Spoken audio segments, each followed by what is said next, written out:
bien trier, pour bien recycler. C'est ce dont va nous parler Didier. Didier, c'est vrai qu'on a envie de prendre toujours des bonnes résolutions, on est en début d'année, on a envie de se dire, allez, cette année, on va encore mieux et plus trier nos déchets.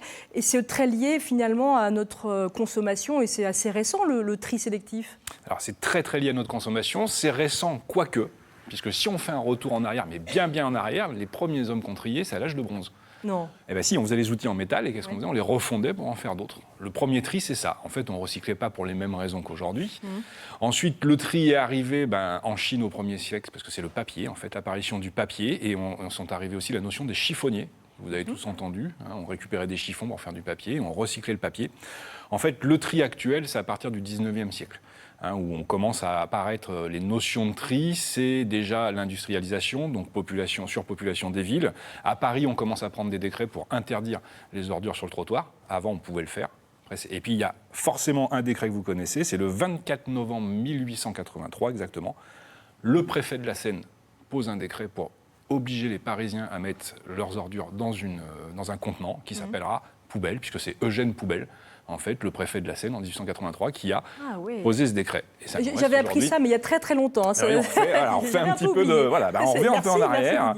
Voilà, aujourd'hui, on ne trie plus pour la même chose. Avant, on triait... Alors, il y avait toute une économie autour du triage. Il y avait les recycleurs, ça achetait, ça vendait. Maintenant, c'est plus un problème écologique, bien sûr. Et qui devient de plus en plus urgent. Voilà. Et qui devient de plus en plus urgent. On a connu des pics de tri à chaque crise, puisqu'on fondait, par exemple, pendant la guerre, on fondait tout ce qui était objet en plomb pour en faire des armes ou des choses comme ça, ou des rails de chemin de fer.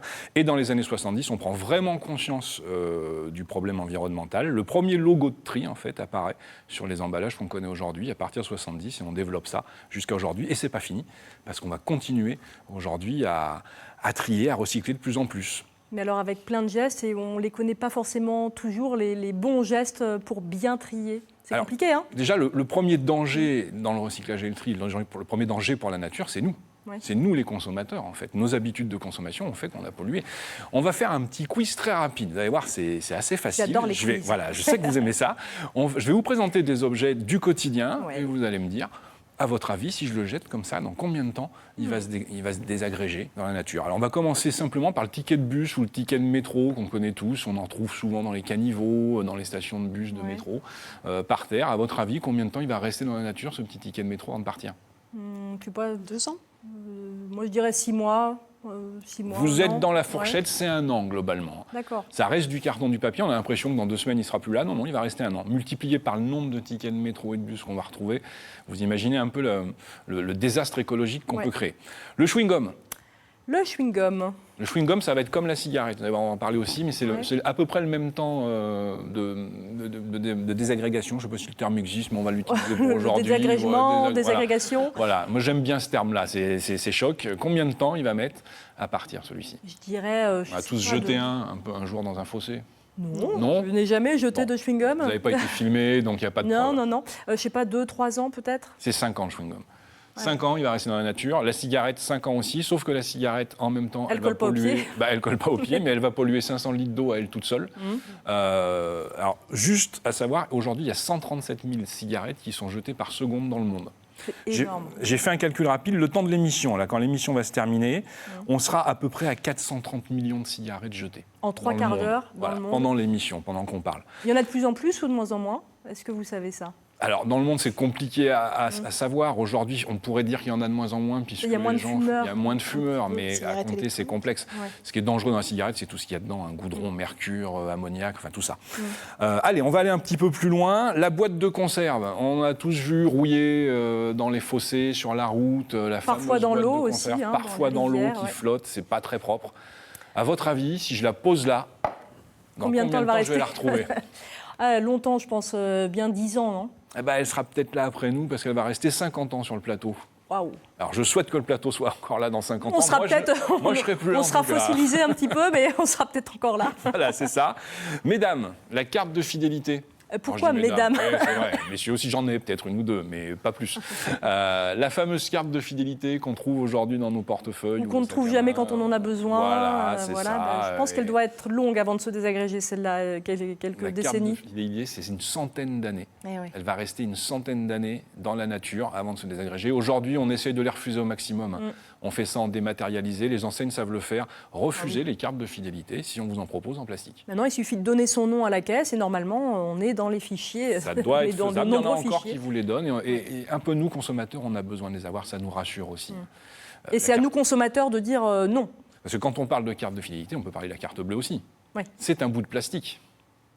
Oui, certes, mais se passer de carte bleue, ça paraît plus Aujourd'hui, oui, difficile. mais il va falloir qu'on travaille dessus. Il va falloir aussi que nous, nos mentalités changent.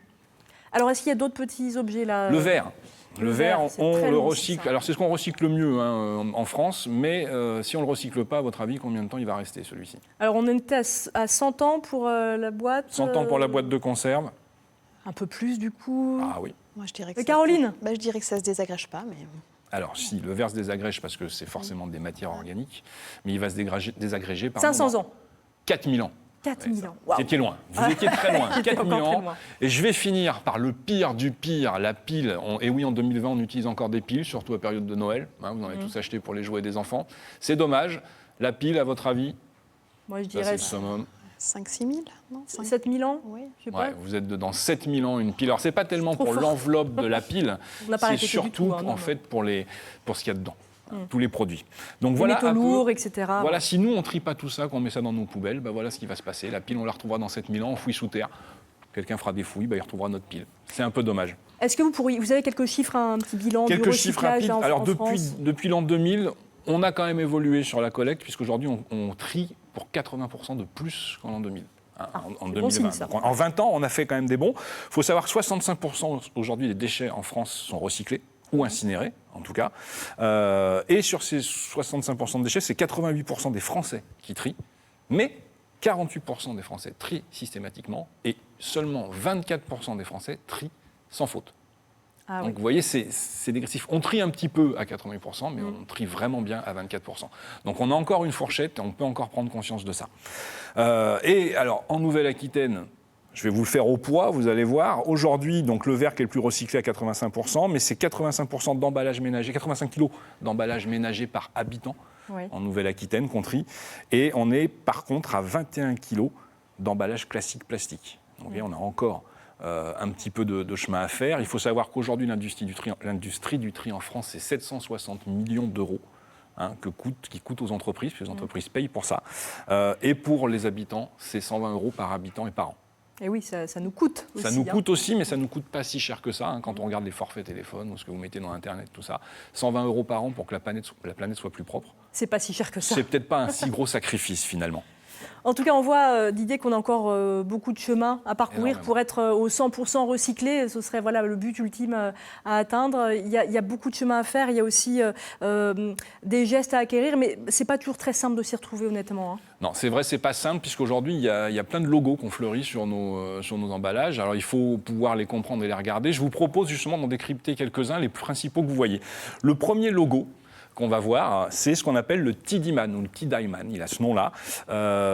Alors, on le voit beaucoup. C'est un petit bonhomme qui jette un papier à la poubelle. En fait, il ne sert pas à grand-chose à part vous inciter à acheter votre produit à la poubelle. Mais on ne vous dit D'accord. pas où, dans quelle poubelle, et on ne dit pas comment ça se recycle. C'est juste, ne le jetez pas par terre, mais jetez C'est votre juste, produit voilà, à la c'est pour poubelle. donner un côté Votre écolo à son emballage. produit, mais c'est de la com.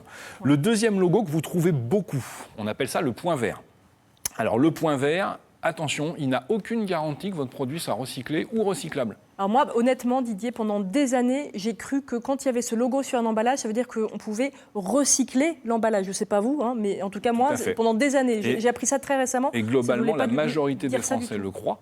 Et ça veut juste dire en fait que le fabricant de ce produit-là paye une contribution à un éco-organisme. Donc il dépense de l'argent à un éco-organisme pour pouvoir recycler un certain nombre de ce produit, mais pas forcément le produit sur lequel le logo est arrivé. C'est beaucoup de la communication Ouais. de la part des fabricants.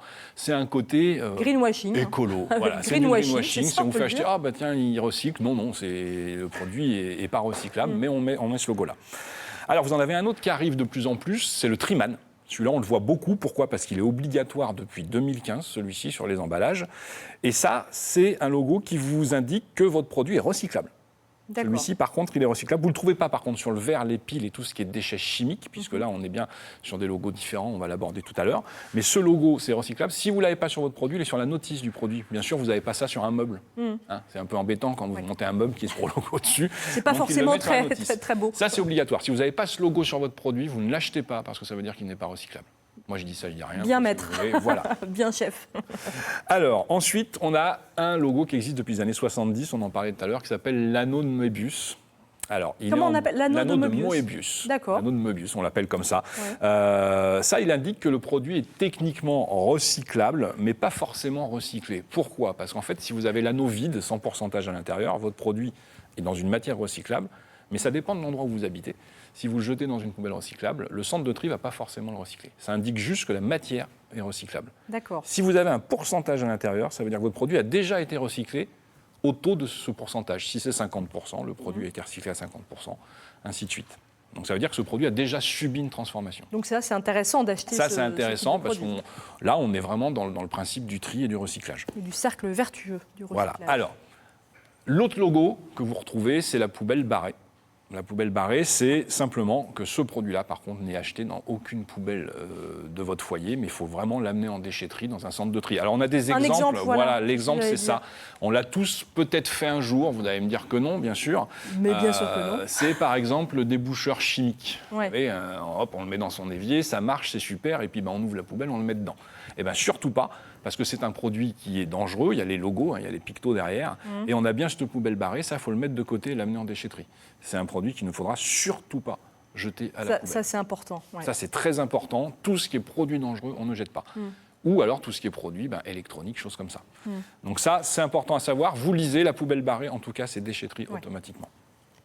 Ensuite, vous avez un autre logo, ça en fait beaucoup de logos. Vous voyez, déjà, on commence à... On peut être un petit peu perdu. On peut En être tout cas, moi, perdu. je peux l'être. Vous avez le logo qui est le recyclable déchetterie. Soit c'est du métal, soit c'est du verre. Si on a ces logos-là, il faut les amener en déchetterie parce qu'on sait tout à fait recycler ces produits-là, le verre en particulier, qui est ce qui est le plus recyclé en France. Par contre, si vous jetez ces produits-là dans une poubelle, ça ne veut pas dire qu'ils vont être recyclés. Si vous les amenez en déchetterie, ils sont recyclés. Dans votre poubelle, tout dépend de votre centre de déchetterie, on n'est pas sûr. On n'a pas de traçage de ça. Mais ça veut dire que vos produits sont à 100% recyclables. Et le dernier qu'on va trouver, c'est le logo plastique. Alors là, vous avez 7 logos qui sont des petits chiffres entourés dans un triangle. Vous avez le 1 et le 2 qui sont les produits plastiques les plus recyclables. Le PETE qui est du polyéthylène et le PEHD qui est le polyéthylène ou HDPE qui est le polyéthylène haute densité. C'est quoi ? C'est les bouteilles transparentes par exemple comme ça c'est du PETE, donc sigle 1. Ça c'est recyclable à 100%, donc on peut le mettre dans la poubelle de recyclable. Et ensuite vous avez le PEHD qui sont les bouteilles opaques, comme les gels douche par exemple. Voyez ça peut être aussi recyclé. Tous les autres sont des plastiques qui sont techniquement recyclables, mais qui coûtent trop cher aujourd'hui aux sociétés d'environnement pour les recycler, donc on ne les recyclera pas. D'accord. En tout cas, moi, ce que je retiens quand même, c'est qu'il faut être sorti de Polytechnique pour s'y retrouver avec tous ces logos. C'est assez en complexe, gros, c'est ça, voilà, c'est ça. Alors, il existe quand même un dernier logo qui peut vous aider, qui est un logo où vous voyez souvent une flèche verte avec des consignes de tri sur vos produits. Ce logo, on le retrouve sur pas mal de produits. Alors, je ne sais pas si on va pouvoir vous en montrer un, par exemple. Voilà, sur cette boîte de céréales, je ne sais pas si on le voit bien. Hop, on le voit comme ça, je vous le mets ici. Alors, vous allez avoir en fait un logo qui va vous dire qu'il faut bien trier. Ah, cette caméra-là. Voilà, qu'il faut bien trier et qu'il faut séparer. Vous avez un sachet plastique qui va être dans la poubelle non recyclable et une boîte carton qui va être recyclable, pardon. Donc ça, c'est quelque chose qui n'est pas obligatoire, mais aujourd'hui qu'on retrouve beaucoup. C'est ça qu'il faut suivre en particulier. Merci beaucoup pour toutes ces infos. On n'a pas eu le temps de tout dire, évidemment. On n'a pas eu le temps de tout dire, il y en aurait tellement à dire. Oui, il y aurait beaucoup à dire pour s'améliorer, en tout cas, pour mieux trier et pour mieux recycler. Une chose à dire peut-être aussi, c'est de moins consommer peut-être. Il faut réduire sa consommation. Moins d'emballage. Ouais. Le pack de lait, prenez que les 6 bouteilles, évitez l'emballage plastique autour, ça ne sert à rien. Et vive le vrac, et vive le vrac.